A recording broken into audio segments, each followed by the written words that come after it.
Sakhelene simuntu umunye sisoka amandebele amaZulu, Maswazi, Maxhosa, Mapedi, Batswana nangibalanga ngisho nabalobeli. Thina kuhle imvelaphi yethu thina abantu abanzima bala eNingizimu Afrika. Sibuya eNorth East Africa. Okay. Kuthi akube nesikolo esifundisa ngeculture, not isindebele kuphela mara isintu sonke. uJohn van Riebeeck ufike la ngo1648 not ngo1652 njengoba nabanjela. Okay. Ushaka airport kunabo Mampuru. So yesibuyisa kancane ufuna ukwazi ukuthi who's this Mampuru? Ngoba lo Mampuru lo some protector thina siMandebele. Yini umehluko phakathi we-chief ne-king? Okay, asithokoze. I-king sikhuluma ngengwenyama. Okay. Yilelo kuthiwa abaningi bathi inkosi yamaZulu.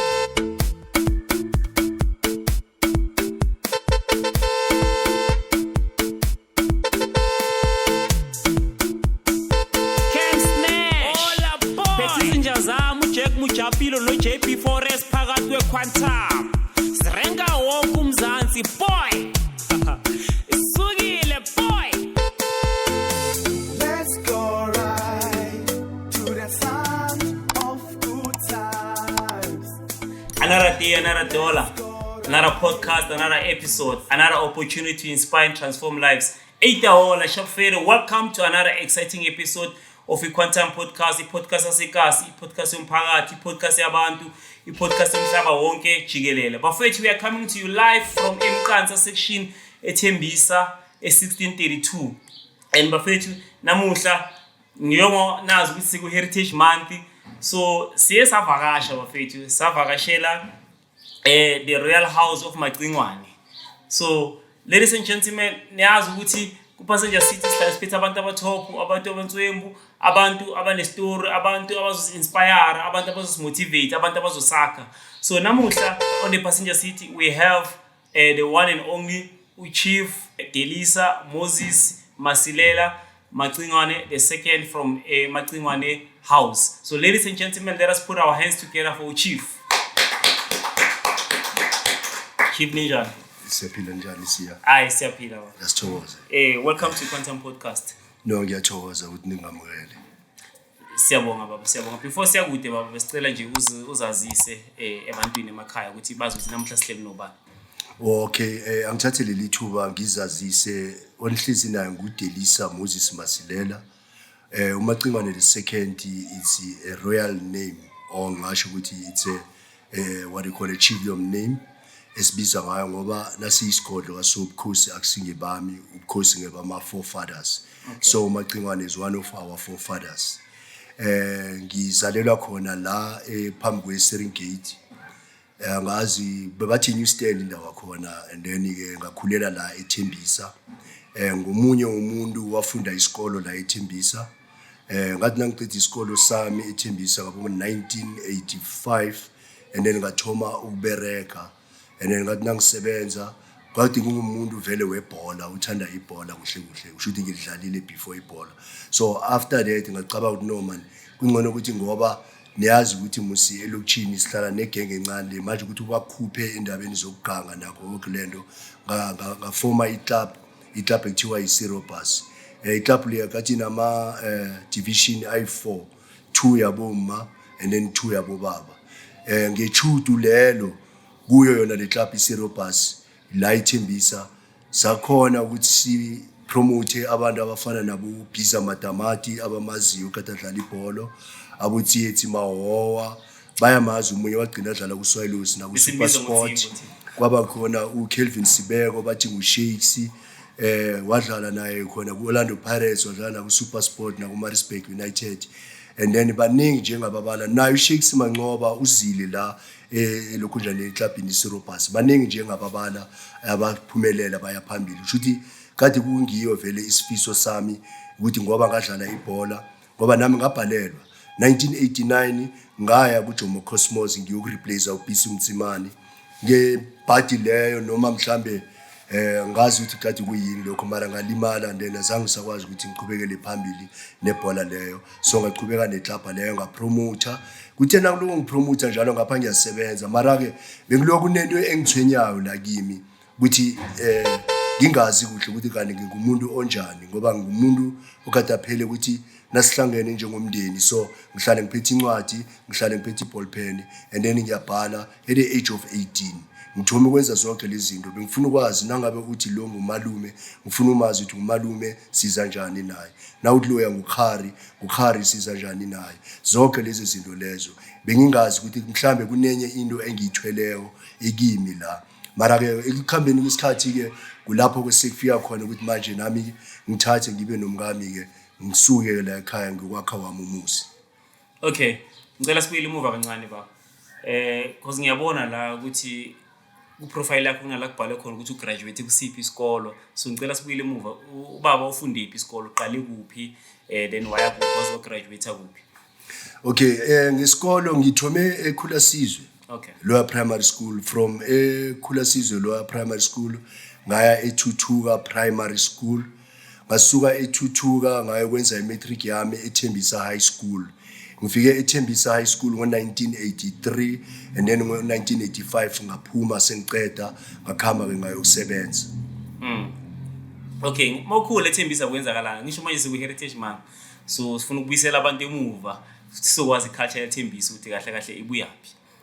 Ya ekukhuleni kwami la eThembisa bekuba khona isikhathi na kuyi heritage month le 24 zika September thuthi kuhlangana wonke umhlobo bonke abantu beza bambe athenga indlela yamakhabo bonke bambethi isikhabo bekuyisikhathi sokuthi kuba khona iminyanya nasisakhula thina besikwazi ukuthi sina se-stadium khumbula iJandube Stadium bekungenye indawo kade isetshenziswa lekuthiwa iMakhulungu manje besifika lapho kube mnandi sigidinge sonke kube khona amaXhosa kube khona amaSwati kube khona amaZulu kube khona amaNdebele abalobedu futhi nje bekuyimhlangano nje eminingi nje sikwazi ukuthi sigabiselane sisikhakhazise ngempahla izembatho esizembathayo ngesikhethu.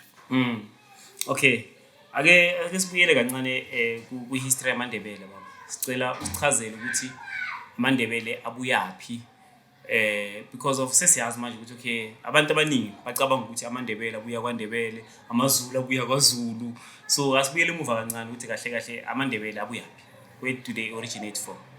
Angithokoze siya nasisikhuluma ubale namaZulu sakhelene simuntu umunye sisoka aMandebele amaZulu maSwazi maXhosa maPedi baTswana nangibalanga ngisho nabalobedu thina kuhle imvelaphi yethu thina abantu abanzima bala eNingizimu Afrika sibuya eNorth East Africa. Okay.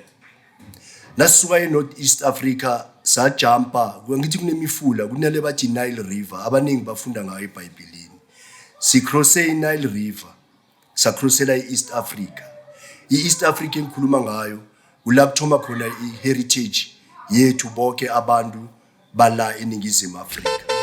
I'm talking about all the Bantu people here in Republic of South Africa.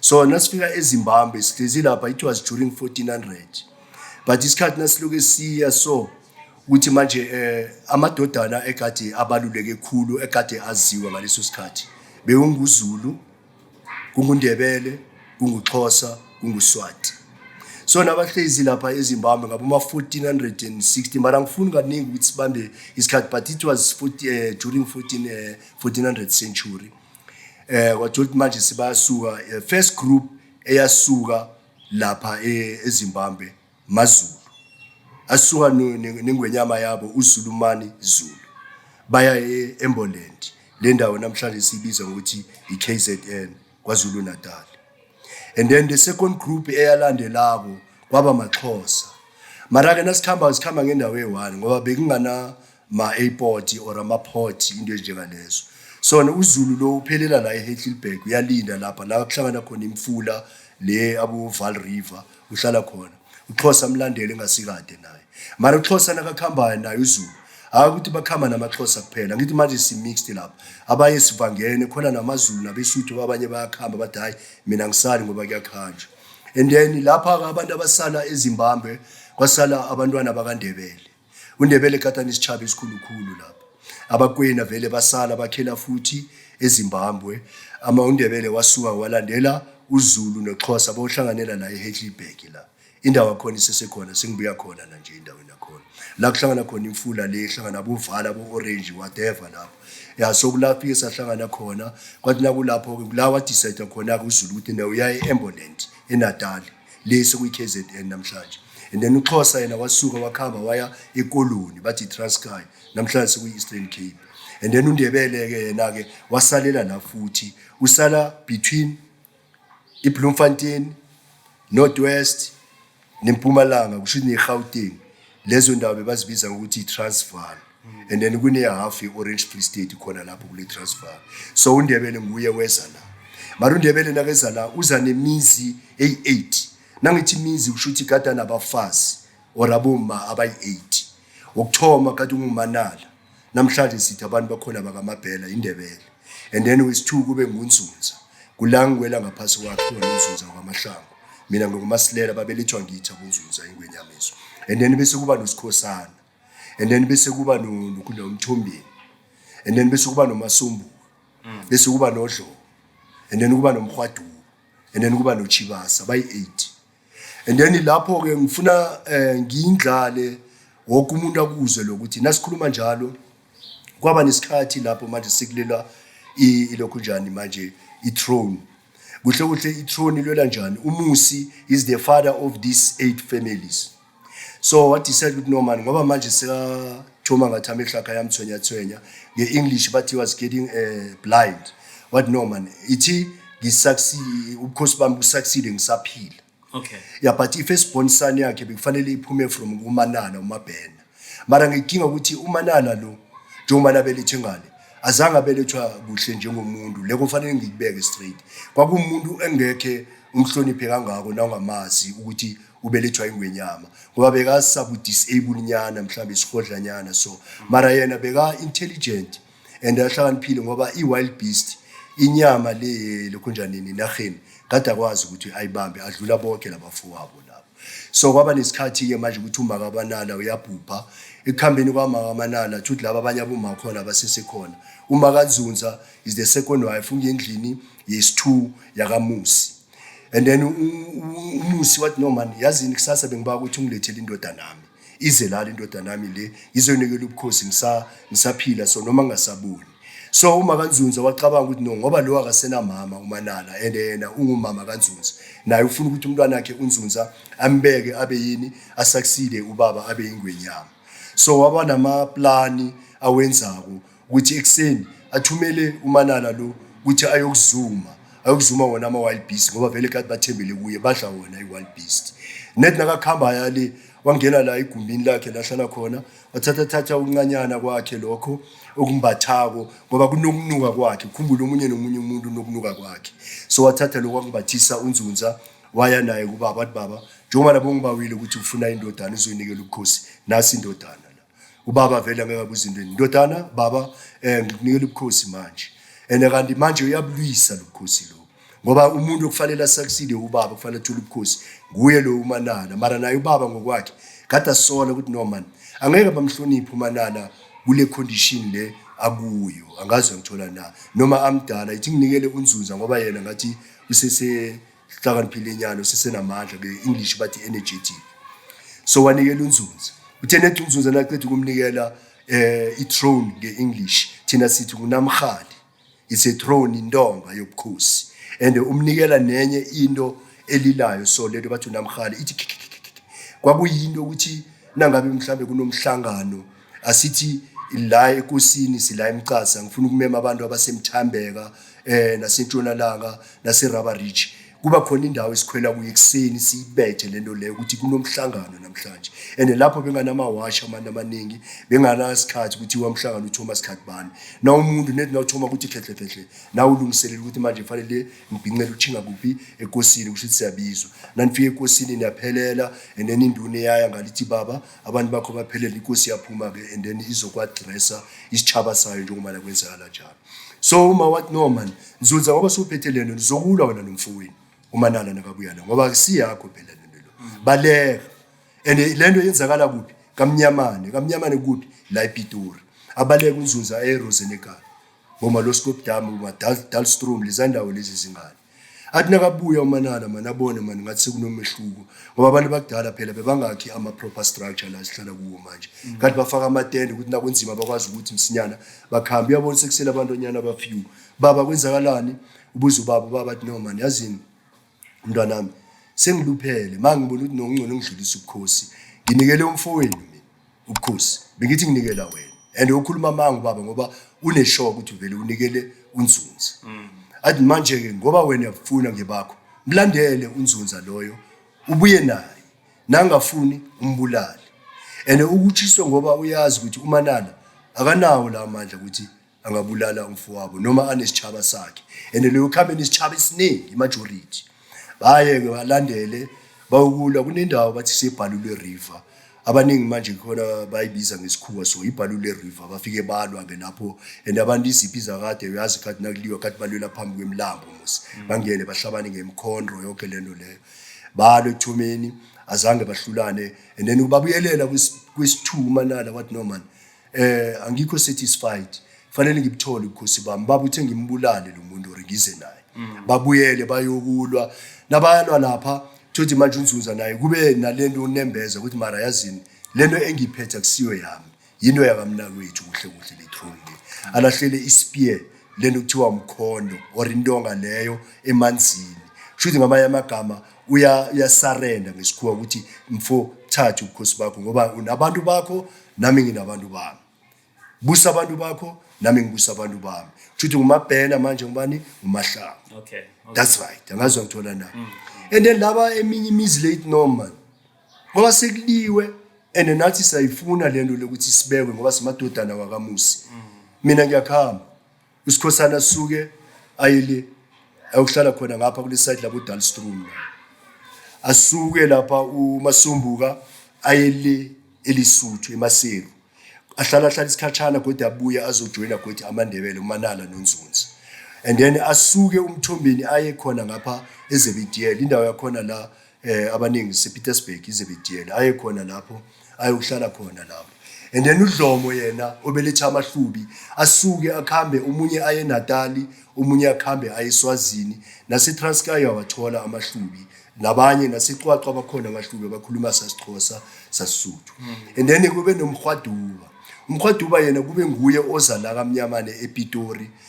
indawo lebe bathi Mathiba Start iMathiba Start Maraba Start ngiyo le Maraba Start and Mathiba Start indawo eyi1 ePitori kaMnyamane ePitori labuya laba nguTshwane balitshintsha bathi ePitori uTshwane futhi ubuyile kuseTshwane lapho kulapho la bafike bahlala khona and lapha bekumkhwaduba kuMunahutla kuMalaji kulikhuleni kuNtwana kuliwada ngoba lapho ke manje abeSuthu namaPedi nabeTswana na usilandelela kuhle history king uzoyithola lapho wena ukuthi nifola andabani and then lo muzo ogcina wes8 waba umuzo kaMphaphudi uMphaphudi livenda uMphaphudi noChibasa noNgado bakhamba ke bona baya kuphi eVenda so emva kwalokho kulapho ke manje sekufomeka ini iSouth Africa ngoba kayingakho igama leSouth Africa kwakuyiphutha lichaba nasisuka eEast Africa nasiza la yathi iTransvaal neOrange Free State zize after ngoba igama esize ngalo sithe iphutha lichaba so emva kwalokho ke bahlukana nomunye ke wabusa ngendlela yakhe ke njengoba nasihlalelene ke abaye baseVenda abaye baseLimpopo Northwest Gauteng njalo njalo kwaba njalo ke ilokhu njani ngisho ukuthi imvelaphi yethu thina sibabantu bala eSouth Africa uZulu yena ke waphelela eNatali ke uZulumani ke abelethwa nguMalandela kwaba khona bosenza ngakhona kwaba khona boJama kwaba khona boShaka kwaba khona boDingana boMpande abodinizulu bonke labo mazingwenyama zakaZulu and then kwaXhosa lapho kunamaXhosa amaningi lapha kunabo Nconde sifunda ngaba ukuthi abonconde kunabo Chawe baningi lapha kunabo Yintsa yabona kushuthi baningi abogumba emhlaba aboqaleka abosicawu baningi abodala injebo naba bakhona singababala babe baningi exactly and then nangale ngapha ngesayidini laseLimpopo kunamakhado umuntu omkhulu abomphephu bonke laba boThulari abosikhukhune bonke aboMaqala ngibo bonke labo bantu labo nawo ngabe mhlambe wena isakhe isibonga sibizwa kuhle la sifune wena ukuthi ngofola ngaphasi kwesiphi isibongo ngoba sonke sifola ngaphasi kwembongo njengoba thina singumasilela so simazana kusi nasimazana kusi so sibeletha 9 yengwenyama thina uma wakaMasilela and ngenhlanhla lo malosi salikwazi sala ekhaya kanti bakhe la eranches la kude boulders manje kanti kuyindaba lapha la kukhona ide boulders nabazosuka bakhamba bayale so kushuthi ngingathi ukuthi imvelaphi yethu thina abantu sonke sibuya eNorth East Africa sathi East Africa and then sabuya seza la eTransvaal abanye baya eKZN abanye baya eEastern Cape. Siyabonga baba, siyabonga.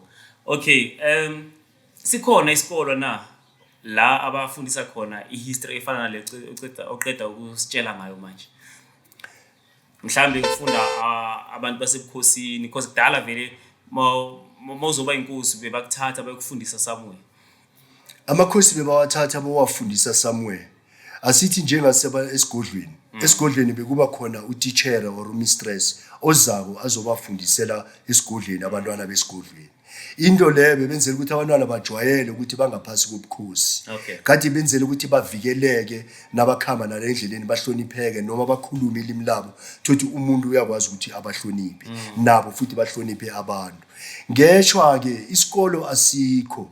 Sisibayo kaningi ngeEnglish batsenze ama proposal ukuthi akube nesikolo esifundisa ngeculture not isiNdebele kuphela mara isintu sonke and then namanje kusese Chijilo sisa ngasho ukuthi Chijilo kushuthi is a challenge kithi ngoba asikwazi ukuthi singasithola isikolo esinjengaleso esifundisa abantwana bethu iculture ngoba nangathi uyaqala siya ukhuluma into ecakatheke kakhulu into leyo ukuthi kufanele sisazi isikhethu na ulindebele mdela usazi isikheni ubona ukhuluma njani isikheni mdela ulazi lembatho lekheni ubona limbatha njani ekheni mdela ukwazi ukudla ekudliwa amandebele kaningi ukuthi ukudla nokudla kokheni kunjani mdela uzazi zonke izinto ezekheni njalo namaZulu namaSwati namapedi abaTswana abaSuthu amaTsonga amavenda yizo lezi zinto lezi kufanele ukuthi uzazi manje sibhlungu ukuthi lezo zinto sesizigodlile manje uyabona and then manje asisazazi sesilahlekile thina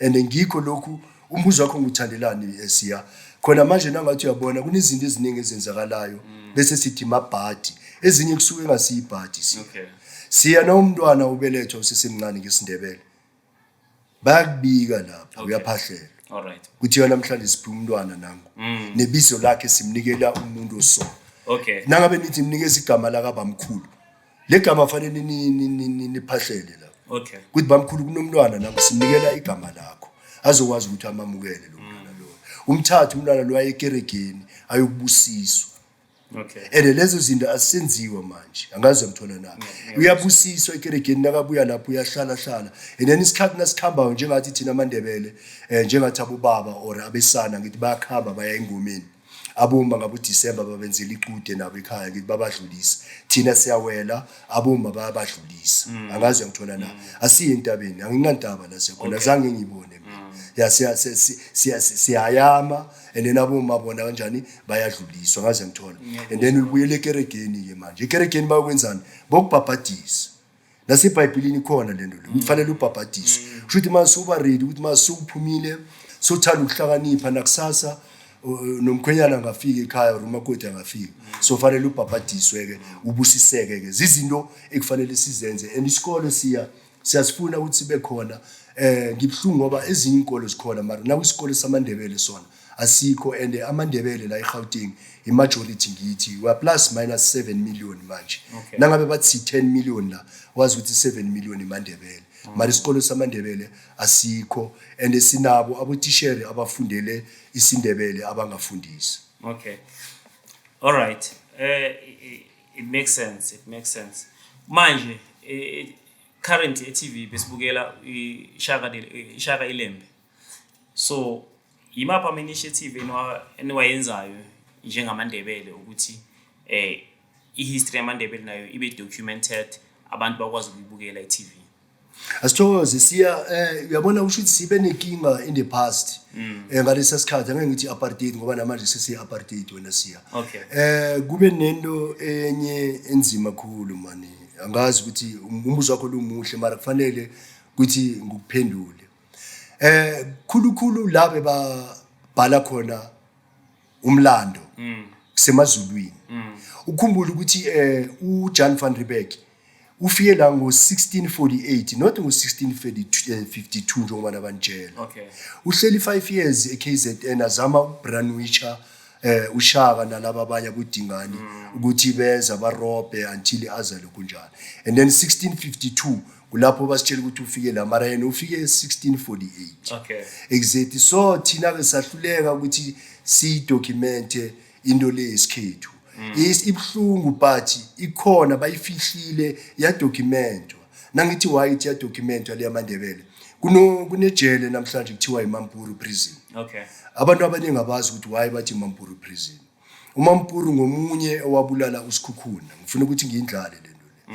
Wathi nakabulala his half brother yakhe wambulala wabaleka mara bekambulalela ukuthi uSikhukhuna kade abathengisa afuna ukuthengisa nenaga aclose namakhuwa. So wambulala wabalekela eMandebeleni. Wathi nakabalekela eMandebeleni weza eholweni la kulinda ukuthi iRosenekal la senza khona iHeritage yethu every December nge-19. Every December kusukela kudala neminyaka siya nge-18 singenela ngaphasi and then jike nenza ijoke njengawe siya so ukuthi amandebele bakhipha emgodini ngejam kulapho ke basikhipha khona ngejam angazi ukuthi angithola la yeah and azange disclaimer angaze ngayisho le ukuthi ngeke ngisho no abantu bashaka bathi sikhithe ngejam emgodini vele sikhithe ngejam emgodini yazi ukuthi why ngisho kaso and then lathambise kulento le ukuthi ukulwa namakhuwa kwathoma ngaleso sikhathi uMampuru bamthatha bamfaka emgodini bamenzele iAslam iAsalam yakhona lapha kwaNdebele bamhlalisa ku throne esitulweni sengwenyama ngoba namqalile kade bangahlukanga kangaka nengwenyama kade bafana nengwenyama uNyabela wahlala phakathi kwabantu mara besikhona nezinye ingwenyama zakwezinye indawo so thina ngokuba thina besilwela umhlaba azange balokhu njani bayidocumente lento yethu amakhuwa badocumente nje yamaZulu kuphela ngoba babarobhile and nababarobha benza sure ukuthi ingwenyama yamaZulu uShaka akaphili isikhathi eside phela uShaka azange abusa isikhathi eside and uShaka akunando engayisho ukuthi ihistory uShaka yenzile nethi uzama ukuhlanganisa ini amaZulu emva kwaloko bambulala ngoba bathi wabhubha mara bambulala bona yabo so thina njengamandebele asikayidocument sithoma manje kuyenza njengami nginawo ama documentary maybe na 4 or 5 kunenye namanje ifanele iphume msinyana la ku SABC yes yeah nge-initiation school yaka 2022 yeah so azange bayidocumente lento le mara thina ngokwethu ngaphakathi si documentile angazwe ngithola na into ebhaliweko siya nento otshelwe ngayo wayibona wayifundiswa iyahluka kulento obhalelwe yona angazwe ngithola na kuyadepend ukuthi ibhalwe ngubani nayo lento leyo yeah so azange bazidocumente zonke lezo zinto lezo mara namhlanje kuyabuya konke lo ngoba sekukhona nabo Shaka whatever njalo Shaka airport kunabo Mampuru so yesibuyisa kancane ifuna ukwazi ukuthi who's this Mampuru lo ngoba lo Mampuru lo some protector thina siMandebele la until kuze kufika ke lo Big Jubete lo kade Thwenya lo kade iCommander abathatha bababopha from le eholweni le baphuma khona babadosa from eholweni until la eKhosi Mampuru bafike lana bamhenga khona that is why bathi eKhosi Mampuru le and naye abakayidocumente into yakhe mara kune ndawo ebizwa ngegama la kaMampuru abantwana bethu abazi ukuthi ngubani uMampuru sibona igama kuphela yeah ku documente nje yamaZulu kuphela even now amaXhosa bayidocumentile ngoba kulaba fikela khona bona laba abo Batonium Dias laba yeah bafikela khona laba okay manje sihleli nawo baba uye chief so yini umehluko phakathi kwechief nenkosi athi ngidlulise lapho ichief igama esinikelayo uhulumeni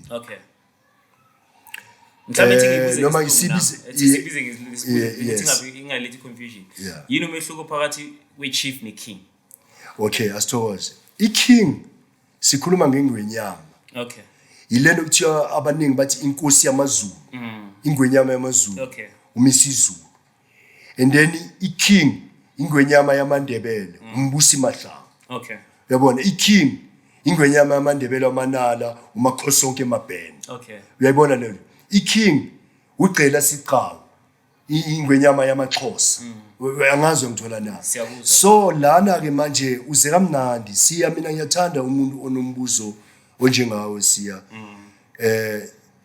siya kunama levels ku Royal Kingdoms nasikhuluma ngeking sikhuluma ngequeen sikhuluma ngabafundisi archbishop they are in the same level no president Okay. noma ke kuhluka ke bonaka ngoba president userve a certain time or a certain period mara ama king nama queen nama archbishop baya succeed Okay. angazi ngithola na Ngizwa kahle. so now after I king kuza lento bathi senior traditional leader I senior traditional leader ngayithatha ukuthi yiyo ke inkosi Okay.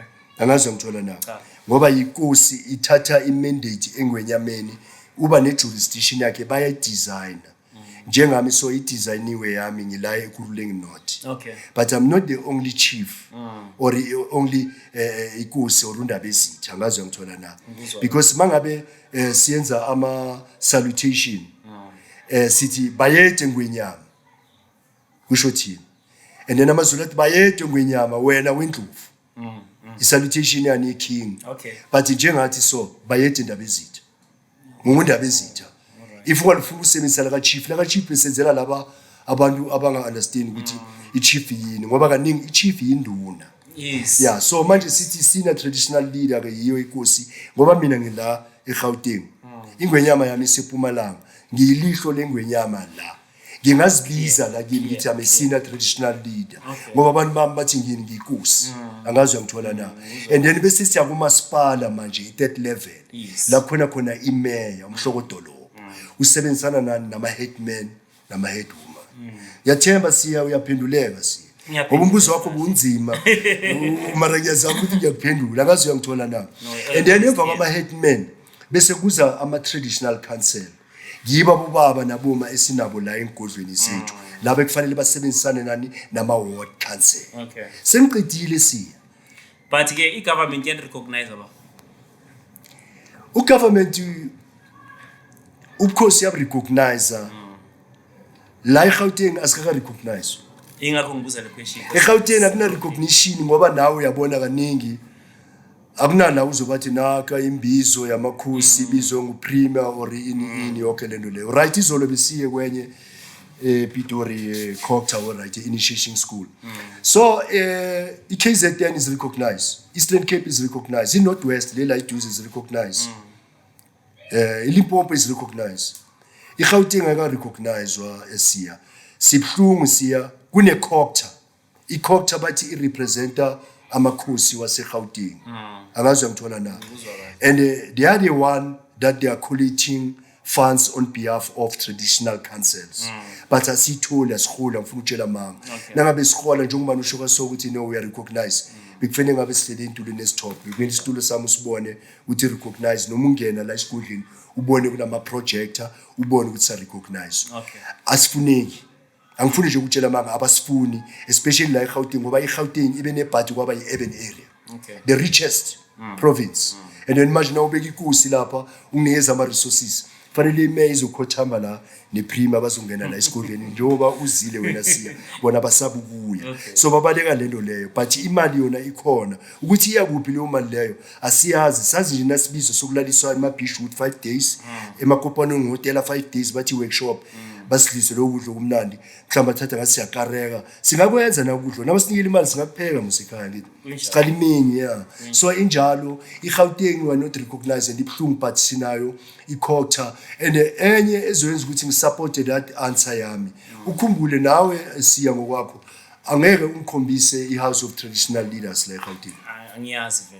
local House of Traditional Leaders azikho zonke lezi zinto lezo mara amakhosi akhona neCocta ikhona nebudget yamakhosi ikhona ukuthi yakuphi that I don't know we are not recognized la eGauteng siqedwe kwenza ama application we recognition ngoba sacelwa yipremier for a premier before upremier manje lesinayo manje ulokunjani undunankulu uPanyasa uMakhura wasiba ukuthi senza ama recognition sisajamile kona lo ukuthi sizwe amalokunjana ama results ukuthi are we recognize or njani mara ngibona ukuthi sizo recognize ngoba nasinga recognize njengamakhosi siya sizokuphila kamnandi siya Okay. sokuphila kamnandi siya akazwa ngithothisa kanjani Ngiyakuzwa. nawe ngokwakho wonke umuntu uzophila kamnandi manje akakenzakali lento leyo ngikho lokho basivalele la eGauteng So what is the link between traditional court and Western court? I-Western court ne-tribal court i-tribal court sibabantu ukuthi nangabe sibamba umhlangano la si-avoida ezinye izinto ezenzakala kuma lokunjani uma-Western court yazi ukuthi why kunobaba olwa nomama mara thothi thina around umphakathi siyamazi ukuthi ubaba loya akusuwe wrong umuntu wrong nguma noma ubaba adaba uma uthatha iadvantage ukuthi le baba udaba naka athi hey ubaba and then yazi ukuthi na umuntu onguma ulwa nobaba ubaba wrong always bathi abuse ngithi so thina solve amaqala njengalawo ama domestic nokulwela izindlu nalezi ezinye zama family mara nangabe thuthi iyasihlula lento leyo senza lento ngeEnglish bathi referral siba referela kuphi le police stage kuthi nabe police station babone ukuthi bangayisolve na nayi babhalelako bangababushisa back ukuthi bese la so mara siyahluka ngoba umthetho lo oku Western court nathi ku tribal awufani lo wethu lo usebenza fast why ngithi usebenza fast ngalesa sikhathi sabobaba nangingubaba mina uthi ngiabuse uma ngambethe kune drum like kusina la ekhaya likhona mara ibhavle la kudala kuba ne drum ulala lapha edrumini la ngemva angaze ngithola na umadla ahlezi lapha yabona amahloni kuthi yakhamba ke manje umbetha lo kumbheka kabi endlini uzubhlungu angaze ngithola na uyabona ukuthi iphelile mara nayo ku Western Court ubaba bazomlo kunjani bazomcharge bathi se women abuse angaya nase ejela agwetshe ubaba ungafanelanga agwetshe mase yahluka asisebenzisana umasipala asisebenzisana i-court asisebenzisana. So are tribal courts legally recognized? I-tribal court is recognized. Ukhumbule ukuthi ku-national ikhona House of Traditional Leaders angazi uyangithola na. So those people they are recognized. Angithi kunale controllers abathi imele amakhosi. Uyazwa ngayo musi. Yes, yeah. So manje that one ba recognize. Bayakwazi ukuthi ama-court bayenzele. Even nami kuningi ngikwenzile abantu bangazi.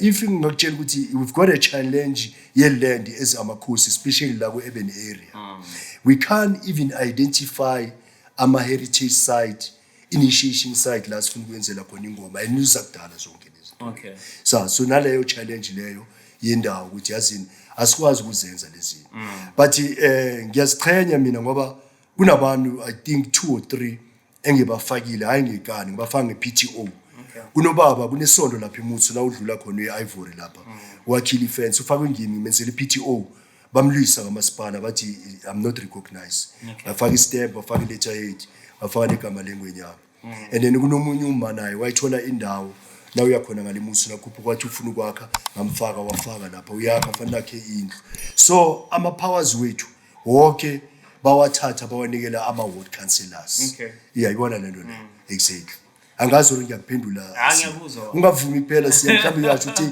undaba izitha sengisaba nokumtshela ngoba kaningi bathi basaba ukuphikisa inkosi ayiphikiswa uyazi ukuthi why angithi kaningi that is why nangabe kunezinto somewhere or nakunemhlangano inkosi iba yila speaker yazi usi avoid in angakhuluma enye inkosi nemidlilo omunye umuntu aphaka mathi yabona lento ekhuluma inkosi ayikho engikwate kabi angangijampisele mara sabe ngikwatile bayethi siya. Can you please share your journey to becoming a chief? Njengoba bengisachile kancane bengingacabangi mina ukuthi kukhona okunjengaloko engikwaziyo mina bengazi ukuthi ngikhulela eMandebeleni bengibona yonke into yenzakala la ekhaya imseme le uyabona le mlapha nasi imseme nithi amacansi zenziwe la ekhaya lezi bebeza labo mabeza la ekhaya bazozenza la ekhaya nakuzokuphuma ingoma bebeza bonke labantu abayengomeni bazogundwa la ekhaya mele ba prepare ukuthi baye khona lapha engomeni beza la ekhaya so indawo ebengikhulela kuyo mara kunabafowethu imndeni abamakhosi abanye kwezinye indawo namanje khona umunye undaba ezitha moya yakhe kwathi ngalala ngokuthula uqedwe ukulala ngwekhaya ngakaMasilela ubukhosi la ekhaya buya ngezindlu bevele bukhona mara loba la ekhaya la ngami biyathoma angazi uyangithola na ya mara bebiloko bungilandelela njengoba ngikutshela ukuthi at the age of 18 bese ngithomile ngibhala zonke lezo zinto lezo ngibhala imlando ngibhala yonke lento ama lineage yabona ku king kuma king khona lento bathi lineage ngokusasila nakwabo manje thina asina lineage sine family tree angazi uyangithola na ifamily tree yasho ukuthi baba umkhulu lo yabani wayenduna lo wabayini kanjalo so thina ichegu lethu belinemizi eminingi ya but kule ndlu le yasekhaya ingimi wokuthoma ongena la ebukhosini ngoba ubaba wakufanele angene ubaba yena wathatha wrong direction wakhamba uthwasa makabe uyothwasa ubaba zangasebenze umuntu wahlala ngoba kusiyo lento leyayele waze wabhubha baba Okay. mara ngithi mina ke lelilanga abodadewethu nabenza i-spring cleaning angithi after sekushona umuntu omdala kuba nalelanga sisacleaner bangibiza banginikela iklama bekufanele kube ngizenayo iklama yazi iklama evulwa ngezipho phezulu iklama le beyifaka bekuyibag iklama babathi iklama bekunayibag ezipho Ngiyayibona le bag. ibrown ibhaliwe Masilela ngithole kunazo zonke izinto zobukhosi ngaphakathi kwaleyo ngiyeza bodadewethu nabo bangekho aware bathi mara indaba ezitha ngoba wena alright bebangakangibiza indaba ezitha bathi mina kwethu uthulare linye igama lami Okay. lokuwela phela kunamagama ayi-3 mayinkosi kumele ibe namagama ayi-4 Delisa Moses Thulari lokwela amacingwane Okay. ile macingwane ele royal njengawe siya so nawe ngabe uthi ubukhosi bukhona kini nabakubeka ngeke ukuthi siya authority tribal authority mele ufune umkhulu Okay. onphethe ihate nibize lobo nivusa ini ibandla lekhini so ubukhosi bala ikhaba ukhona akusinge bakaMasilela kuphela uMahlangu yingwenyama mara hayi bonke ngoMahlangu bayi38 uMahlangu umgwezane nguye oyingwenyama and then laba abanye aboMahlangu laba abanye bamnamabandla bazizindlu angazi ngithola na naseNatal KZN nangaya khona kunebandla lakaZulu bakhona nabo banibana ngithi yabona nezinye ibongo ezihlukile nabo mara banobukhosi ngithi exactly ya kusho ukuthi i-nation ne-nation kuba ne-king eyi-1 and imbongo nesibongo nawe ngokwakho ngiyaka-appointa mina namhlanje unobukhosi bekhini and uyabaswe Ngivumile ngithini mina ngithi bayedi. uyawuthi bayethi indaba ezitha Okay. phela nami ngiyathanda vele ningibiza indaba ezitha Indaba ezitha. uri kanjani angithi igama lami Indaba ezitha. nomema ngithi uthanda ukuthi athi Angithi yes nathi ngoba ma'am silaba basiyafunda. unjalo ngibonga njalo kushuthi kuba njalo ukuthi bayethi indaba ezitha so injalo wena siya ke nje uma ngikutshela So it seems like everything is evolving, but i-culture ngathi yiyo kuphela that is still stagnant. So yini into esingayenza ukuthi i-culture ibe relevant, moves with time without losing its essence. ukuthi singabi namahloni nangathi yaqala siya uyabona ukuthi ngikhuluma isiNdebele kamnandi njani Ngikuzwa kahle. mara nangayi eTexini uthole kunamandebele ayi6 uthole kunomtsongo oyi1 umpeli oyi1 amaZulu ayi2 ilimi elidominator lapha Isizulu. isiZulu indebele nayo uzokhuluma isiZulu alindebele angazi ngithola nayo Ngikuzwa kahle. indlela ukuthi sipromote iculture yethu ukuthi sihlanganeni thina abantu singaninani ukuninana kulokhu njalo ku-avoidana ku-isolatana singaninani size sihlale phasi why ngisho so nangathi yaqala ngiyawara i-question yakho ivulile ibanzi ngoba mina njengami so ngilindebele mara ngithethe emandirindirini I'm sorry utsho njalo bangakwata amandirindiri sengiyenza nje example ezebediyela ngithi sithi bayashumayela thina ngesindebele sithi mandirindiri Okay. ngoba bakhuluma nesindebele nesipidi lapho uyakwazi ukuthola na ngithethe khona mara ngilindebele uyabona manje ngihlanganisile ifemini khona umunye ubaba ongumXhosa uthethe emapedini kune umunye uma ungumtswana uthethe baswatini uyabona into njengalezo so thina ukuthi sihlanganise lesiya i1 ukuthi fanele kube nendlela esingena ngayo enkolweni kube nendlela basinikele a short period yana noma ngaba yi30 minutes Okay, kodwa baba i-question yami ayikho lapha. ayikho lapho Question yami for instance ku-technology ukuthi everything is evolving. Yabo. So like for instance kudala bese uwalk manje sesihamba ngeimoto yabo bona impahla sisigqokayo sezinjani. So yini into esingayenza ukuthi i-culture yethu i-evolve but without losing its essence. ukuthi sizikhakhazise ngesikhethu if uyindebele you must make sure ukuthi umbatha isikhenu nokudla lokube sikudla kube khona na kufundisa namakhelwane ukuthi nomani thina simandebele sidla umratha sigoma umratha ngeperegisi ngithi jam sigoma umratha ngeperegisi uyabona and then siyazi ukuthi kunalabo abathi kibo majahapere mina ngibabiza kamnandi majahapere mara mina nangindebele uzothi bajapere and abayiji pere mariyadliwa yona vele so kushuthi lezi zinto fanele sizenze ukuthi sihlangane ngibuye ngithi mina ngindebele ungibone nangibethi isindebele angithi nasibona thina amandebele kaningi sibonakala kaningi after 4 years nakuphuma ingoma ubona kumbethwe yonke lento leyo sasikhakhazisa ngesikhethu mara njengami so mina ngihlala ngilindebele kimi heritage is every day. Okay. Yeah, heritage is every day. The only thing ukuthi sibuyele asizameni ukuthi siminimize i-western culture le sibuyele la ngokuthi sithome yazi ukuthi sithoma kuphi fanele sibe nesimo la ukuzotshala khona ukudla okudliwa ngithi. Okay. Kube nendawo njengoba ngisho sizenzele zonke lezi zinto amabhidi la angaze ngithola na and zonke lezi zinto lezo kulapho ezizokwenza ukuthi sibuyele kuphi esikhethini and then senze sure ukuthi sisilandelele isikhethu noma ngabe mhlambe sifuna ukusi-adjusta singasi-adjusti that much. Okay. Yeah, angithi manje technology ngiyakuwe ngikuzwile ngayibalekela that time si-adjuste and not that much ibe nje i-adjuste nyana kancane angaze ngithola na engachintshwa kakhulu usiko lethu lo angaze ngithola na exactly yeah so i-technology yona ize neyayo indlela e-faster but le yethu islowly mara i-right ngoba iyasifundisa thina ukuthi sizazi ukuthi sibobani angaze ngithola na exactly. Mayisilungisa kanjani i-problem or i-challenge esiba nayo especially elokishini asikhulume ngaseThembisa ngoba wena urepresenta iThembisa or representa i-East Rand. Ekurhuleni So North. since la eKurhuleni North abantu banokuwela mabaqeda ukuwela mababuya sesiyambona sekabhema amanyawo bese kenza ini and we don't expect that from abantu abafana nalabo because of siyazi ukuthi bebawelile babafundisile babayalile so inkinga enjalo silungisa kanjani. Siya lento leyo okhuluma ngayo ithoma manje. Thina ngesikhathi sethu naswela mina ngiwele 1985. I think I was 20 years old if I'm not mistaken ngikhumbula kuhle ya. Okay. Siyafundisa endabeni right abona nabayengomini kunama terms wena siya njengasesikolweni. Angithi esikolweni nawungena ku grade 1 une term 1, term 2, term 3, term 4. I-term 4 i-final ngithi. So nathi emgumini kunama term akhona ngale. That is why ubona ngibuya senginegama elithi Thulana. Okay. That is why ngibona nangibuya ngibongelela ngesuthu mara ngingasazi.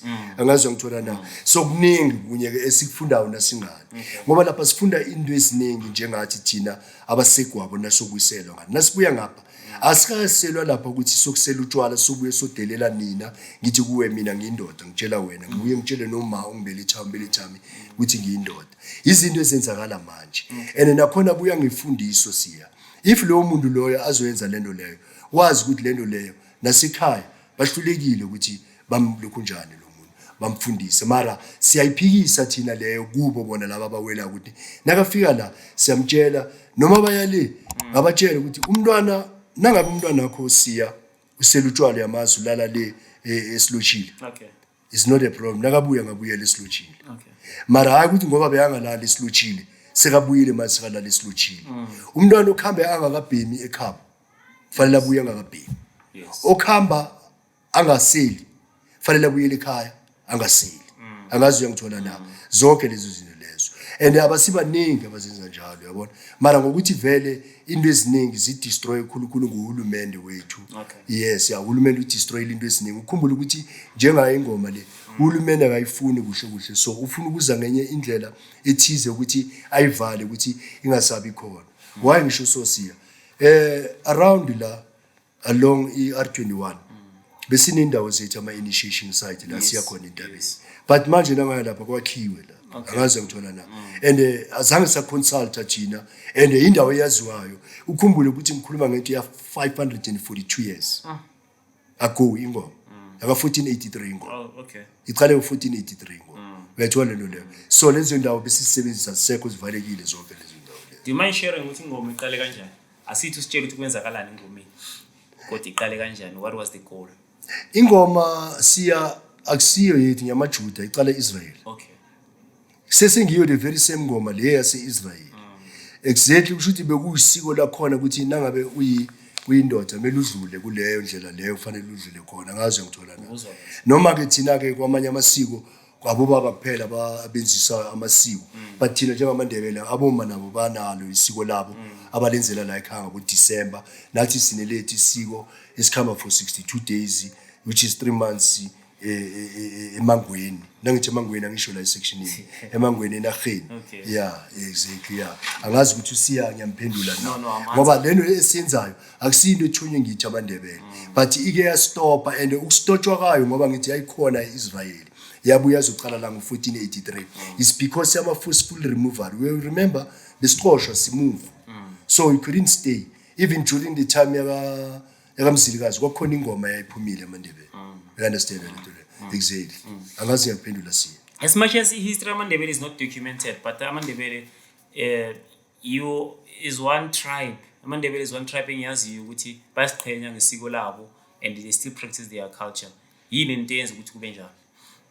Sizikhakhazisa so ngoba siya kuba nento ukuthi isikhambeni kwesikhathi njengami so ngawela ngithi ngaba nguthulana ifirst born yami iwele nayo ngumachila isecond born yami iwele nayo ngumrube kusho ukuthi kufanele si succeed I mean this thing ye culture kusho ukuthi ifanele ikhambe generation to generation akazwa ngithola na yeah kusho ukuthi nangiyenzile fanele ngiyenze ngoba nangahlala mina ngithi mhlambe angifuni ukuwela ngoba ubaba wawela and then khona la ngizodomeka khona izinto zami zingakhamba kuhle si ngithathe nomfazi kusisikhathi siyaqabana nomfazi akhapha ngaze ngishade kayi5 kayi4 abafazi ngingazi ukuthi yini ngithi bangiloya abantu re family kanti mhlambe azangidlule lapha ngazwe ngithola na so thina that is why sisikhakhazisa ngesikhethu ukuthi fanele uyodlula lapha and kufanele uthathe igama la kamkhulu wakho angazwe ngithola na lele ngiphethe la kamalumami uyayibona lento leyo yeah so that is why sisenza showcase ukuthi isindebele asihlukani naso after 4 years keep ingoma every December abantazana bayadluliswa anginokubona kunamacuti intombazana ingenile lapha exactly yenze lento leyo nakhona futhi ekubele elokhunjani ekubulungeni ekungcwabeni sisalandela isindebele thina akaze ngithola na exactly that is why ubona sihlaba inkomo ukuthenga igama la kamkhulu wakho inkomo igama lokuthenga igama la kagogo wakho mawumama angaze ngithola na so isindebele angeke sisilise ngoba sasilisa isindebele soba nenkinga kunendanga mina nginyathi ngendanga should nesowele sinikezwa ngaphandle kwegama kunendanga should a group of that the name of that group angaze ngithola and that group iba khona every after 60 years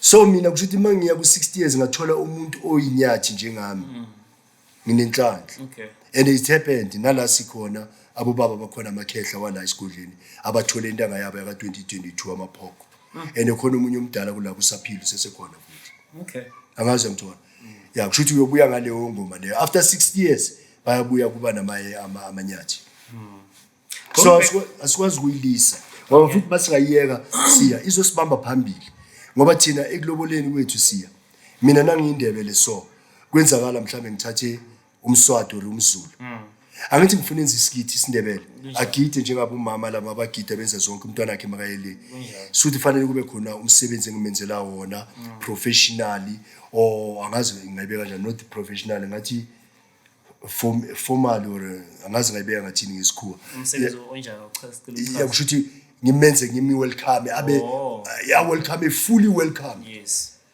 kuba nomsebenzi enzela ukuthi manje umama wala ngamasilela so ungakwazi ukuthi manje ungagcoka ingubo leso ungagcoka ingubo eso ungagidela umntwana wakho ungaba phakathi kwabo ugogo uye kakhulu udumile kaNdebele bonke abantu especially mababuya phesheya mabafika la bafuna ukuyobona yena abafuna ukuyobona imigwalo yakhe nithi imigwalo yeah athi yakhe ngicela ukuyibeka yeah imigwalo ngiyo lela ngaphandle yes ngu Dr Esther Mahlangu lokhuluma ngayo yes thank you bayabuye uma loya ube nekhono lokuthi bamthathe bamuse eGermany wakhamba wayokudaka imizi eGermany nama BM khona lapho eGermany so thina zathola igama la kaDoctor uma loya uyazi ukudaka and umdako wakhe ngendlela ayenza ngakhona bongenziwa ngesamende umdako fanele naqeda ukwakhiwa that a structure and then bathathe ubulongo angazi ubulongo yabazi bamahashi or bama benkomo yibo laba plastera ngabo ukuthi azokwazi ukuthi adrowe kahle so nguDoctor ulokhunjani uMahlangu Esther Mahlangu so uma uDoctor Esther Mahlangu ifame yakhe ibenefit kangakanani iculture yamaNdebele amandebele abonakala ngani ngomgwalo lo ukuthi laba abantu laba mandebele Okay. yeah angazi ngithola na Uzwa kahle. Ngicela sikhulume ngayo imigwalo yamandebele. Sicela sichazele. imigwalo yamandebele le iyatsho yona iyakhuluma Okay. excuse me ikhuluma ngembala yamandebele nangathi uyaqala kunalento ukuthi i-rainbow nangaqala i-rainbow lapha phezulu akhona lamakhala la Okay. wamandebele exactly so le khala lengiyo eyathatha amandebele eyawathatha wafaka kulokhu njalo ukuthi yawaphakamisa la lamakhala lawo lokho ngoba amakhala la awambathwa amandebele kuphela namaXhosa abanye bawambatha amaZulu akhona namapidi amanye akhona ambatha lele kunjani lele lombala lo kahle kahle bombala okhombisa thina ama South African nabathi rainbow nation njengamanje bakhuluma ngayo le phutha Okay, it makes sense. It makes sense. angazi yazwakala ma Inkinga esinayo baba yama drugs, alcohol abuse, youth nje lento lezi zonke ama challenges ahlangabezana nazo.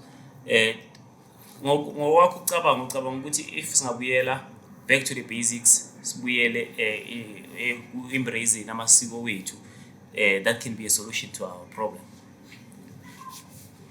ya siya kushuthi nabakhuluma ngesingisi bathi we can only minimize that Okay. ya akuyiceda angiboni ngoba ikinga ukuthi yinto eza elkedag ngamalanga yangena ama drugs ayathengiswa ngaze ngithola la and kuba nendlela lokunjalo aba distributor ngawo ama drugs lawo mara nasingahlala phansi singayiminimize lento le ama drugs and ukuminimize into yama drugs ayifuni ukuthi size siyokuthatha abantu kude le or sokuthatha amapholisa le ukuthi amapholisa eze la ukhumbula ukuthi amapholisa labo afana nami nawe babantu bantwana babelethi so lento ifuna thina njengomphakathi sihlangane and okulula njengathi simphakathi sinabomma abomma banezwi eli strong lento bathi strong voice ngeEnglish siyakwazi ukuthi sibo baba sithi no man ngoba manje nangu siya sizwile ukuthi uqeda abantwana bethu uthengisa ama drugs ake siye lapha kusiya lo usiya leo abethwe bomma Okay. sikhona bobaba thina siphethe imvubu siphethe yonke into singamthinta abomama nethi bambethe kuphela Okay. ngiyakutshela siya angeke uyikholwe kamanje mara ngiyakutshela kuyini isikhathi bazosho ukuthi angeke ngikhona phela uma usebenzisa nedolo bethi yeah bam strong singakamlisa sithi ningamlisa ngakabi bofu Oh.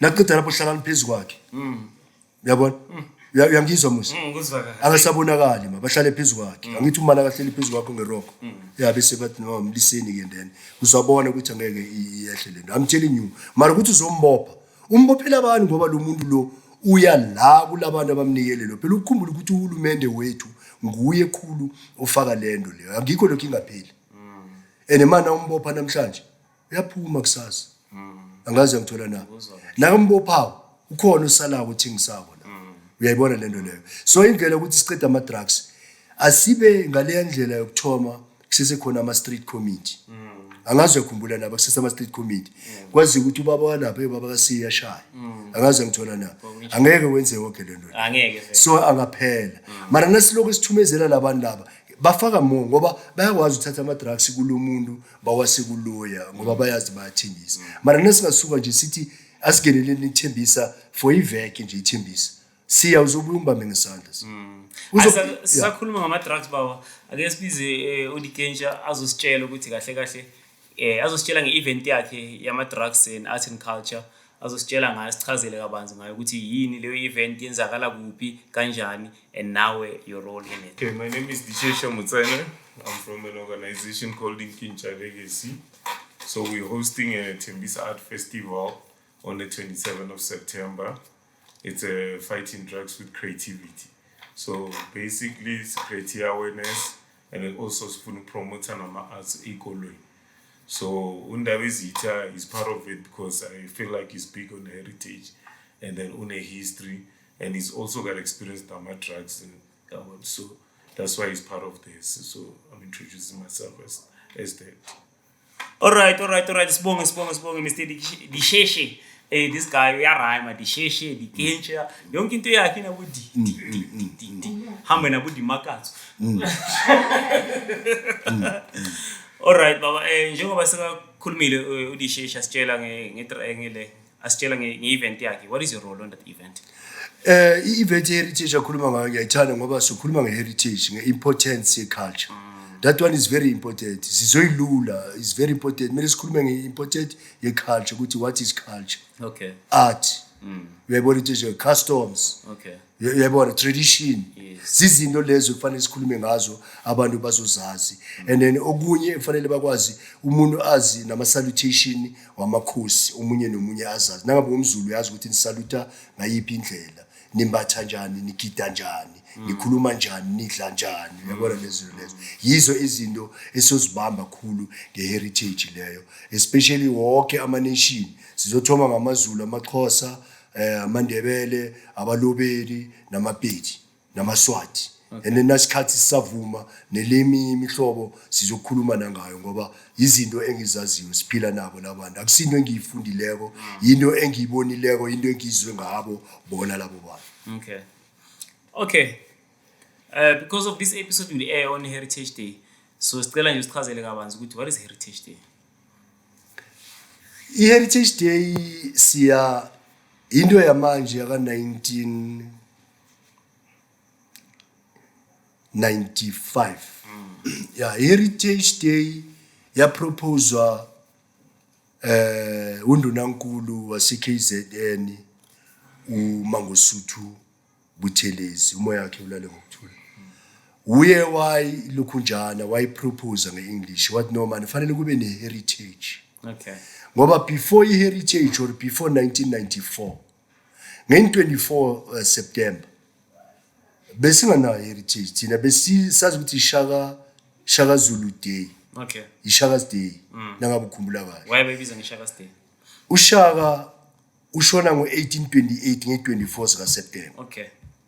I-heritage le kwangasi i-heritage ebekwele abaTswana, amaPedi, amaNdebele, heritage yase KZN. Okay.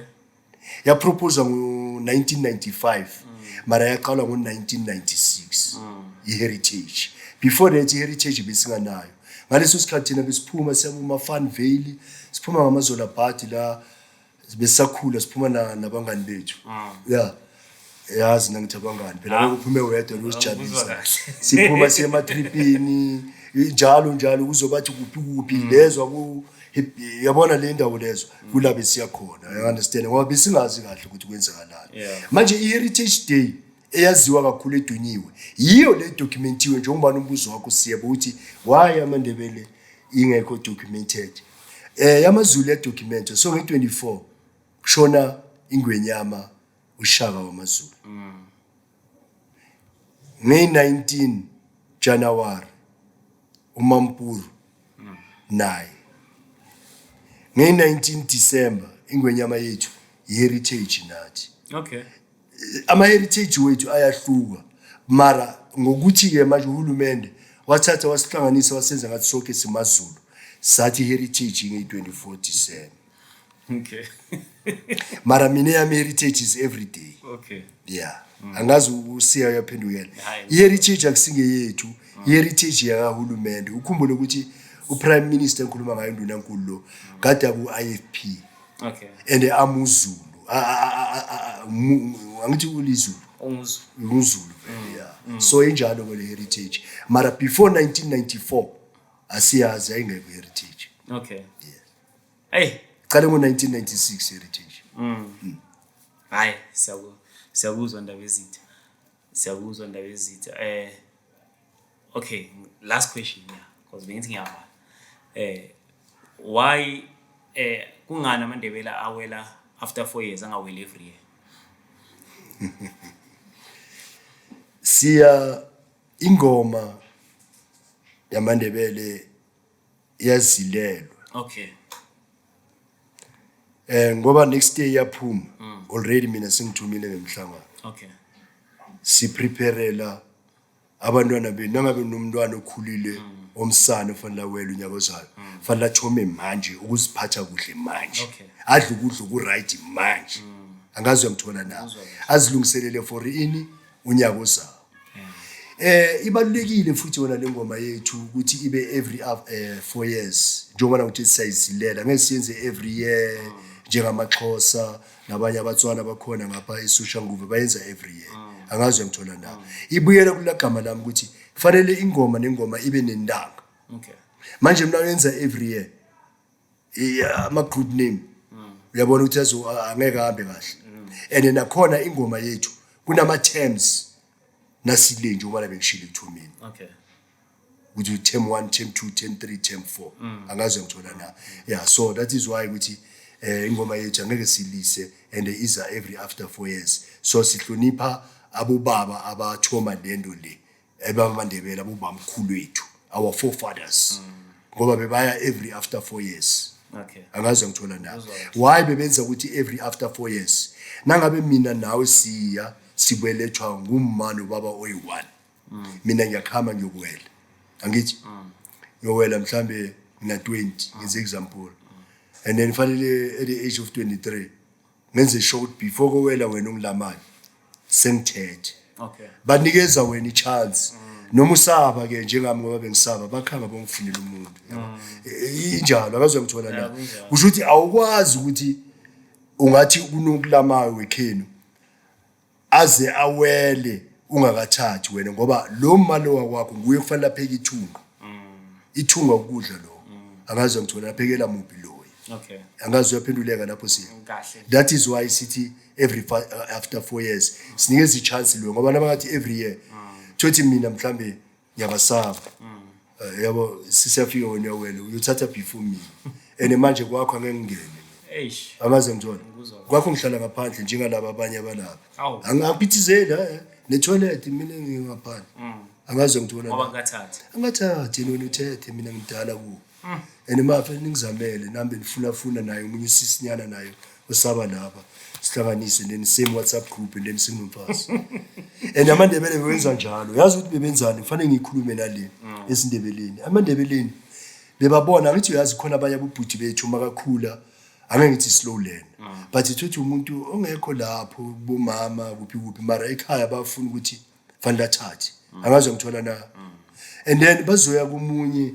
around la thothi nomngani wami nawe unomntwana onjalo intombazana naye nje umunye ongazazi ukuthi yakuphi sabahlanganisa labantwana Okay. angaze ngithola na And akekho umuntu. sihamba thina sovakasha wena nomkakho nami Okay. sitshela lo ukuthi mfana hamba ugada lapha Okay. uzabona iplan uzabona iplan ukuthi kwenzakalani angazi sekiyiqedile bahlanganisiwe akaze ngithola na nabaqala nemehlweni so khona ezahlangana Kunjalo. yabona abashiye sithu yabona ke ndene ke sebathathana and ukuthathana kwakudala bekuhlukile bengafani namanje bengeke umntwana wami uthatha somewhere efamily ningayazi Awu. ubatshela bogogo that is why ila still besithi masingabangani mina nawe unomntwana intombazana unomntwana umfana isibenza kanjalo Okay. that marriage it lasts longer that is why ubona kumamethi bawangekho ama divorce ini because singazi family kabo lo mntwana kabo lo mntwana abazi family kabo lo mfana wami Hey, akuningi okushintshile. Akuningi okushintshile. Angazi uyabona. 2025 ngempela. exactly yeah that is how ke kwenzakale kakhona izinto Hayi siyathokoza ndaba ezitha. Siyabonga kakhulu ngokho konke usifundise khona namuhla. We've learned so much about culture. In closing, sicela nje usitshele ihistory yaseThembisa ukuthi iThembisa ibuyaphi.